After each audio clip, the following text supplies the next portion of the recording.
everybody doing? I'm back, I guess, for now. Lately, I've been going back and forth with different people on Instagram and threads. Some people have contacted me and come right out and said, hey, your sax playing is amazing. Although I would love to actually agree and say, yes, my sax playing is amazing.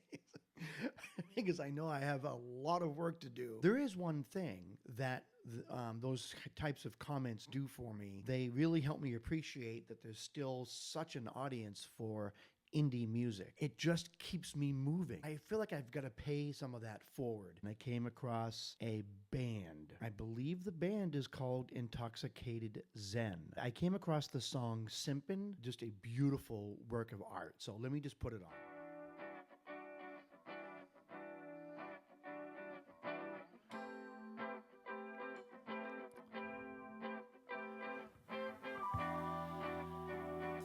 Hear that sax?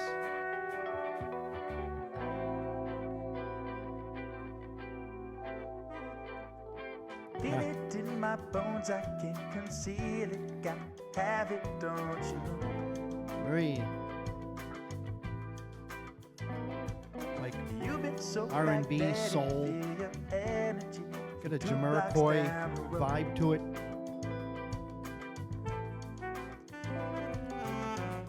Say it again. Saxophone. Is it real or just pretend, or is it both?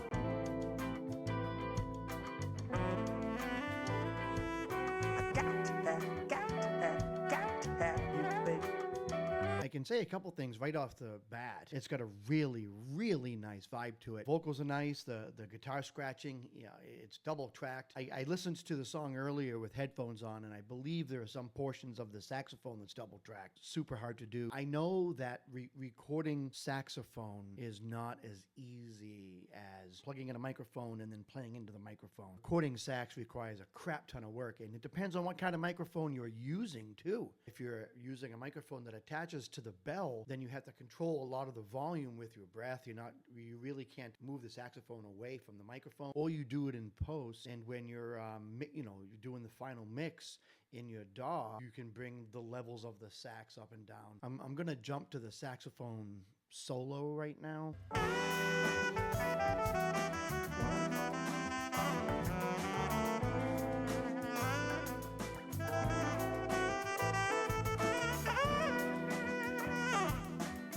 Nice fall.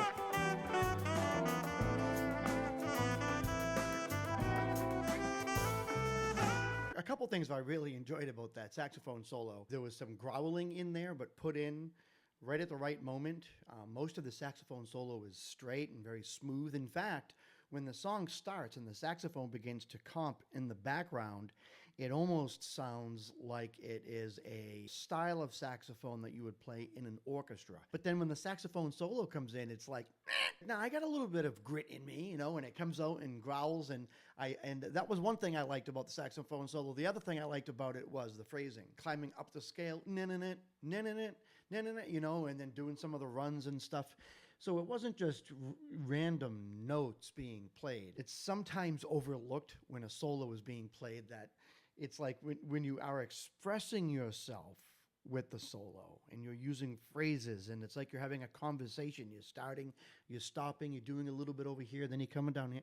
You can feel the emotion in it. And the guitar solo in this song, very much done in the same style.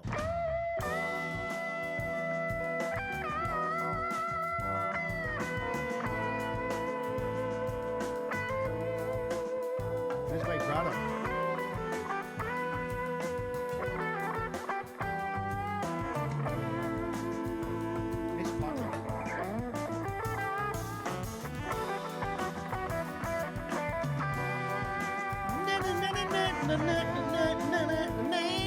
You see what I'm saying? It's just so expressive. You kind of identify each instrument's personality. By extension, the musician's personality. Okay, as it says here, the artist is Intoxicated Zen, but it's also the album Intoxicated Zen. And I was playing it on through my Tidal account.